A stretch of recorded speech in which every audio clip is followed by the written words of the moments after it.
Hi, At Issue panel.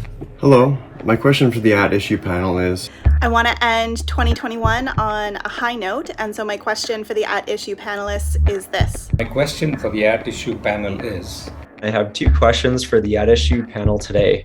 Hi, everyone. Welcome to a special edition of At Issue. It's my favorite edition because I don't have to do very much. It's your chance to ask your political questions about some of the biggest moments of the year and what you want to know about what's to come in politics. Here with me for one last time in 2021, Chantal Hebert, Andrew Coyne, Althia and Elamin Abdelmahmoud. Okay, let's get right to our first viewer question. It is a policy question, which I just love. Here's Caitlin. I want to end 2021 on a high note, and so my question for the At Issue panelists is this. What policy decision of 2021 at any level of government do you think will have the most positive long-term impact on Canadians? Thanks, and Happy New Year. Great question, Caitlin. Chantal, why don't you take a go at that one? No, I'm going to go for the childcare, affordable childcare outside of the province of Quebec, because I've seen its impact in this province and on labor force issues for families, on work-life balance. And I believe that policy, the way it is framed and with most provinces already on side with agreements, is probably one that will not be cancelled if we change governments, because it will be very hard to cancel. Andrew. Carbon pricing. This is an issue that's going to be with us for decades to come. I only wish that the government was placing a greater emphasis on it. It's in fact only using carbon pricing to achieve about a third of its emissions reductions. But they've made a good start on it, shall we say, and it's certainly the key to solving this question. Althia. I agree with childcare. I think it's going to fundamentally reshape the way women think about going back to work. And I think it has long-lasting potential.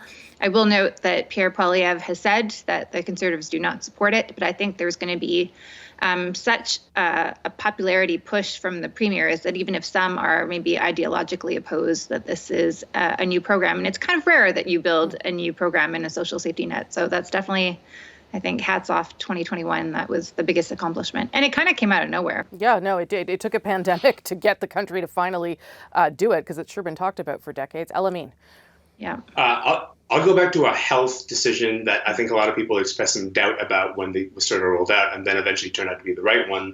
And that was the decision to sort of prolong the period of time between dose 1 and dose 2 of the vaccine. We were a country that, we were behind in terms of our supply, and that was like one big criticism. And so, prolonging that period of time allowed us to sort of, get the country back up and running, get some people at least vaccinated a little bit, which I think helped us sort of, get to where we are now. So I think that decision, as I look back on it, was just truly a stroke of genius. And I'm really glad that we did that. Okay, let's move on to our next question. This one is about the Prime Minister. Here is Arsenault. My question is about Justin Trudeau's long-term popularity. So in countries similar to Canada, places like the UK or the United States, incumbent leaders such as Boris Johnson and Joe Biden are facing a massive popularity crisis, where crises like inflation, the ongoing pandemic, are making people sick and tired of their current leaders.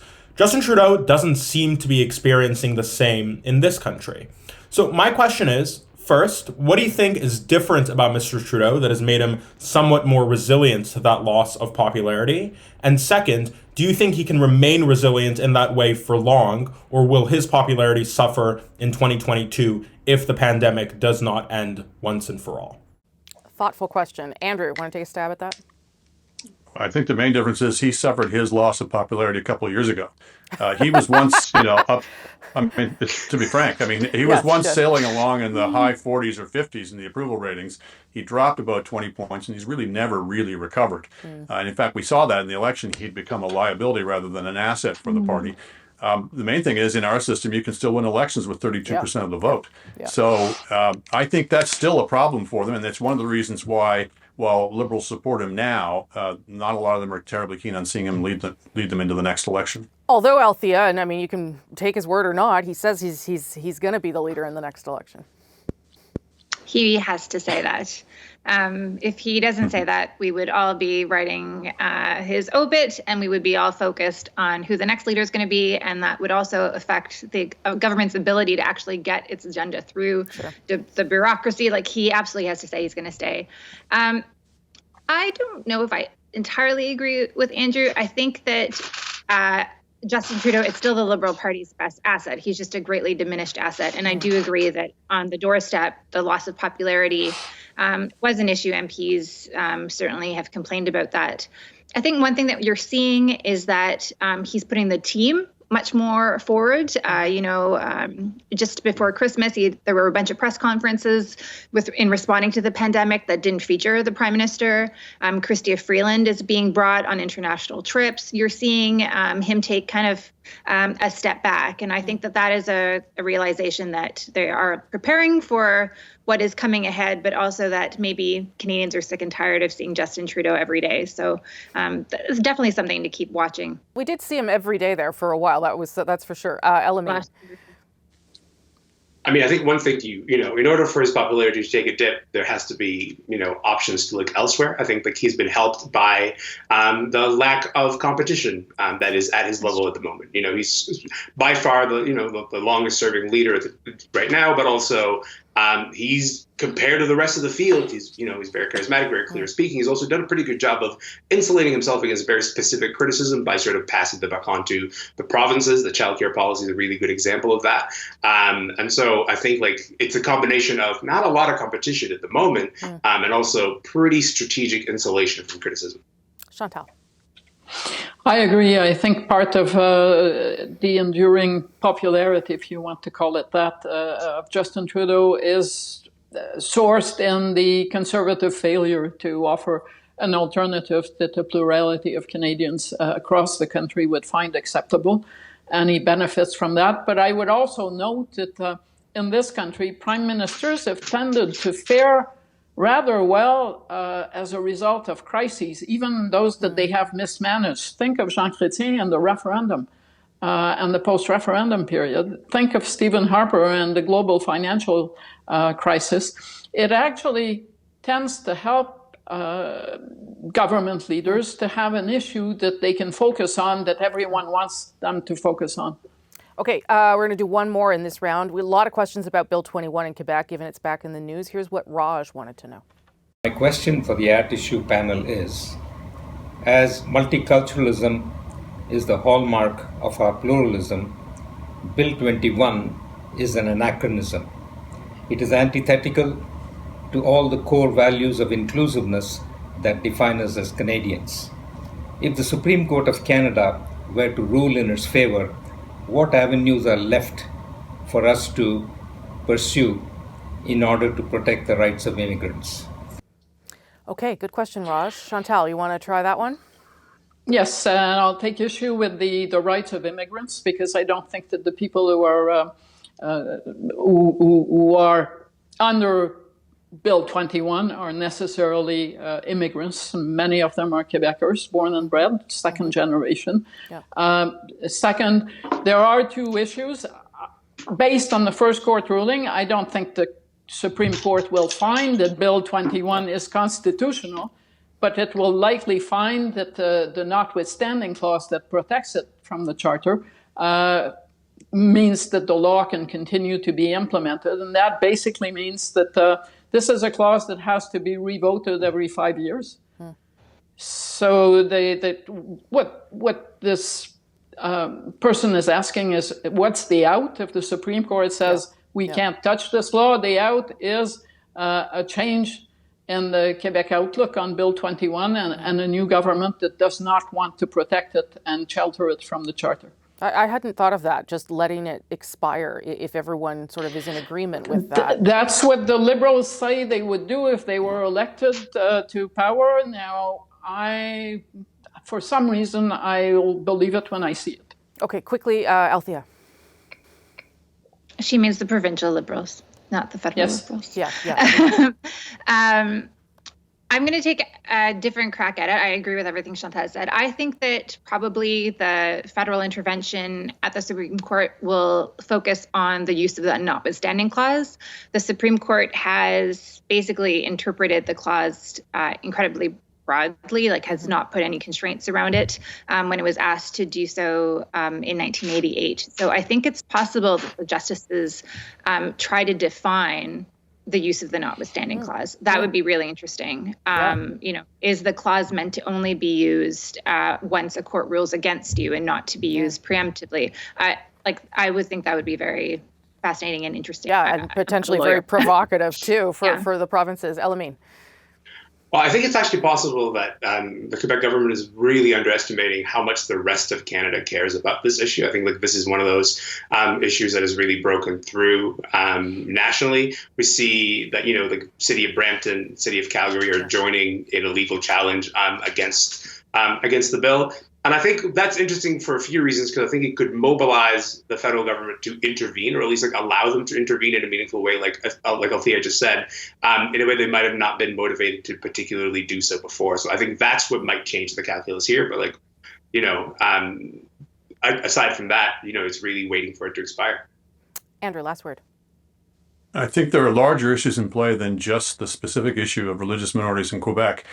First of all, that the use of the notwithstanding clause in this and in other bills in Quebec and in Ontario, for example, is rapidly normalizing what was supposed to be an emergency safety valve. I think that's a huge issue for the country to deal with.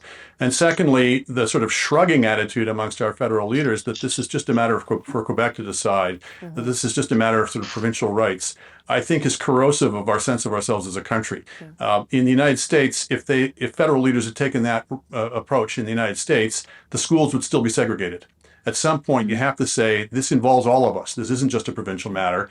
And what specifically you do to try to counter it can be debated. But it has to start with the idea that this matters, that this is intolerable, and that this is fundamental to Canadian sense of self. Our next question is about the pandemic, sort of. Here's what James asked. I'll read this.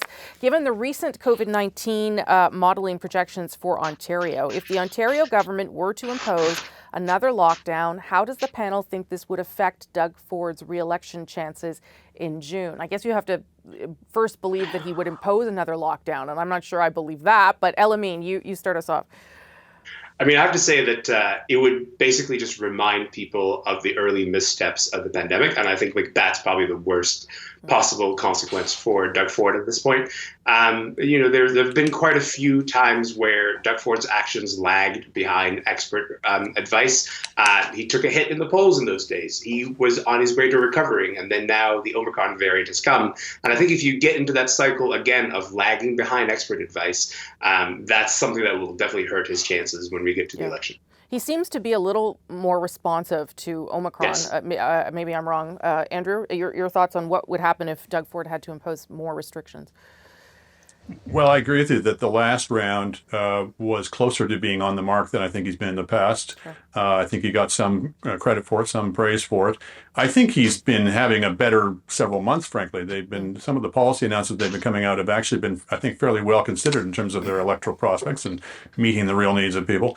But we are also at a period where the Omicron thing is so scary to a lot of people who study this closely. At the same time as public weariness with this has really reached, I think, a maximum point. So this is a real crunch time where I think there's much less margin for error that the public's willing to give people. Althia? I think parents are tired and frustrated, and there's this feeling that if the PC government had acted earlier on class sizes, on better ventilation in schools, that we could have avoided the situation that is likely going to face students in the weeks and months ahead. I think the big challenge really is how much the opposition can make that stick on Doug Ford, because I do agree that he's done a pretty good job of trying to get ahead of this. There clearly was a demand for much more action from the scientists around the science table. As we record this, I don't know what actions he has taken, but I think that will greatly diminish. I think what Doug Ford is keenly aware of is that a lot of people that voted for him also voted for Justin Trudeau, and they support more action rather than fewer actions. So even though his base might want him to do no lockdowns, maybe actually the majority of the province wants to make sure their loved ones are remain alive. Chantal, last word. I think Doug Ford's base is actually larger than Erin O'Toole's federally, and part of it is also Justin Trudeau's base. So on that basis, I don't think that his fate will be impacted by avoiding or having a lockdown. It will be impacted if the perception sets in that he is not following science in his decision. And, people say nothing focuses the mind like a hanging in the morning. That is also true of an election when you're talking about a premier. Okay, next question from Andrew about the Conservative Party. My first question is, what future lies ahead for Canada's increasingly and internally divided Conservative Party? And second, is there a way moving forward for the Conservative Party to reconcile its internal divisions without alienating centrist and left-wing voters? Thanks. A thoughtful question from Andrew. Althia, you want to start us off on that? I think the big problem for the Conservative Party is that the base of the party, the people who go to the convention, who sell memberships to other people, who knock on doors during election campaigns, who donate, are far more to the right than most Canadians and where their actual voter base is. And I think the real challenge for the Conservatives, that I don't think this can be done under Erin O'Toole, but I think that they should embrace the Liberals model of open memberships where more people who don't want to feel like a branded Conservative can join the party. And I think that would expand the tent, the voting tent that Erin O'Toole or any future a potential leader has to make it feel like it is a much broader tent, because you're right, or the viewer is right. At the moment, it is a tent with many camps, and they disagree with one another, and it's not clear what the way forward is other than outselling memberships and picking a leader that speaks to that one camp, but still remaining the other camps are unhappy. Chantal. They probably need a leader, and I know Erin O'Toole is trying to be that person this time around that can kind of rise over all these factions and have them look together in the same direction, i.e. the taking of power. That is really difficult when your poll numbers are terrible. But I think the Conservative problem is not that they're going to be shut out of government forever. I think people will tire of the Liberals, and at some point the Conservatives will win. Their problem is, once they are in power, can they present a policy set? Can they get a majority government? Which sounds to me like a bigger challenge. And if not, can they present a set of policies that are both effective, different, but consensual enough that they can advance them for longer than the 2-3 years it takes for the opposition to regroup? Elamin. I think actually that is a bigger question, is like what kind of conservatism does this party want to advance in the 21st century? What does that look like? Is there a coherent version of conservatism that matches this moment? I don't think so. And part of that is because we are in a moment that asks a lot of government, and the party specifically trying to say, like, you don't have to ask that much of government. And I think, but the Liberal era has always been that they think that moment tends to last forever, and it doesn't. And so it's a matter of, when this moment begins to end, what does the Conservative Party has to say? What does it stand for? What is the conservatism it wants to advance then? Andrew. I mean, the formula is not that complicated. You need to make yourself relevant to the voters, which is to say, focusing on the issues that matter, to them, and offering solutions to that are rooted in your particular philosophy of government.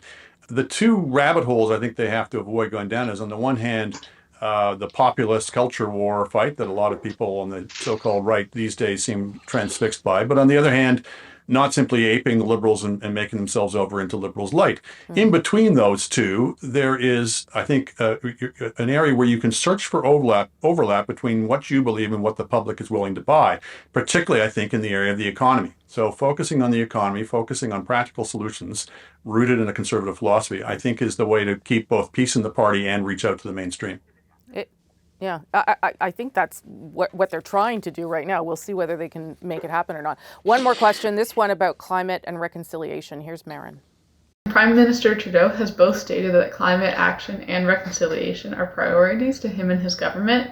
But we just saw recently, while British Columbia was in a state of emergency after severe flooding, that dozens of RCMP forces were deployed onto sovereign Wet'suwet'en land to arrest land defenders. In light of this, how can or should Canadians have confidence that both the climate crisis and reconciliation are priorities of the Liberal government? That's not the easiest question tonight, Marin. Let's see what Andrew can say about it. Well, as we've seen, there's oftentimes a slip or gap between what they say and what they do, and particularly in the person of the Prime Minister. I don't need to mention the flight to Tofino, for example.